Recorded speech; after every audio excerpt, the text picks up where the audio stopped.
Bonjour, vous sortez d'Assemblée Générale Oui. ici à Angoulême. Tout à fait. Oui. Quel est l'état de la mobilisation ici et au niveau national? Alors au niveau local, on est à plus de 60%. Nationalement, les derniers chiffres étaient de 77% au niveau conduite uniquement. Il faut savoir à peu près tous services confondus, on frôle les 40%, on est plus à 36-38% à peu près, ce qui est à peu près pareil au niveau local, au niveau régional.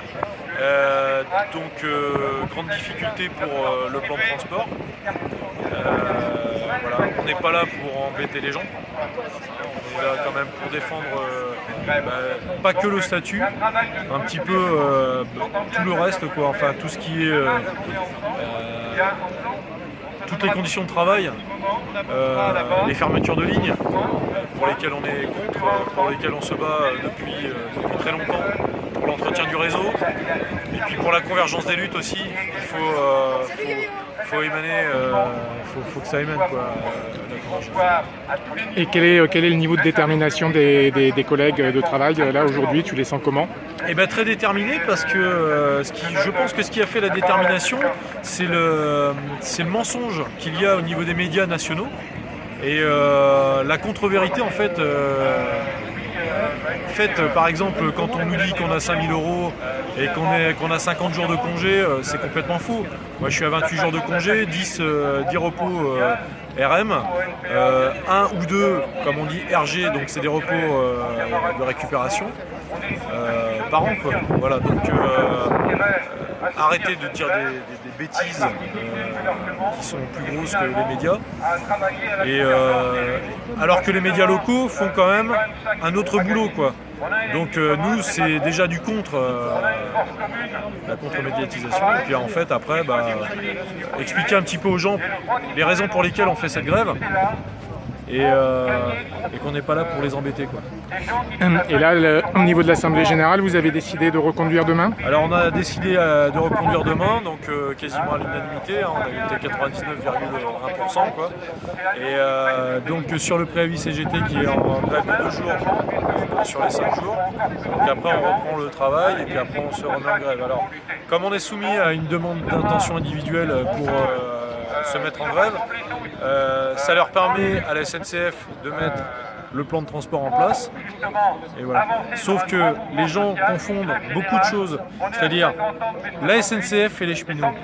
Nous, on est les productifs du terrain, donc tous les jours on essaye de contrer un petit peu cette désorganisation qui s'est faite au fil du temps à force de suppression d'emplois, quand on supprime les gens pour accrocher les trains, quand on supprime les gens pour donner les départs, quand on supprime les contrôleurs, quand on supprime même des fois certains trains ou certaines circulations alors que tout le monde est là.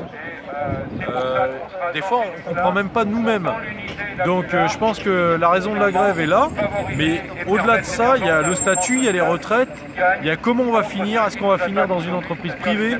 Est-ce qu'on va pas être muté aussi dans d'autres dépôts?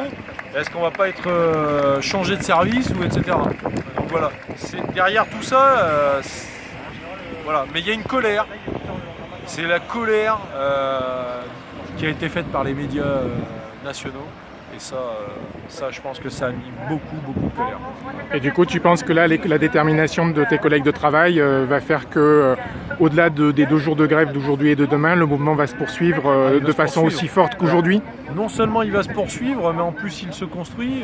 On essaye justement de faire converger les luttes, parce qu'aujourd'hui en France, je crois que tout le monde est un peu pris à la gorge et serre la ceinture. On va dire à partir du 10 du mois, même peut-être avant, pour certains. Et aujourd'hui, il y a quand même une précarité qui est énorme en France.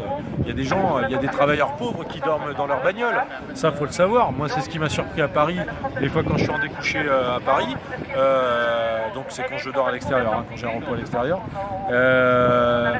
J'ai vu des gens dormir dans leur bagnole alors qu'ils bossent au Carrefour Market du coin, quoi. Donc ça, il y en a ras-le-bol. Et je pense que c'est un petit petit peu un ras-le-bol général de tout, de payer le gasoil trop cher, voilà, tout a augmenté en France. Les services publics sont devenus n'importe quoi. On fait tout sur Internet et le temps libre qu'on avait avant, on le passe à faire toutes ces paperasses et partout dans tous les services publics. Et aujourd'hui, la SNCF, vous ne prenez pas votre billet sur Internet, voilà, c'est quasiment, vous êtes un has-been. Donc ils suppriment encore tout ce qui est guichet au fur et à mesure. Ils font -1, -2, -3. Et on arrive à un service médiocre et des retards sans arrêt tous les jours, et on se fait engueuler tous les jours. Il y a une espèce d'effervescence aussi qui commence à prendre, de violence, violence qu'elle soit verbale ou physique ou agression physique, etc. Et un ras-le-bol. Je te remercie. Voilà, merci. Bonne journée, bonne continuation. Merci, bonne journée.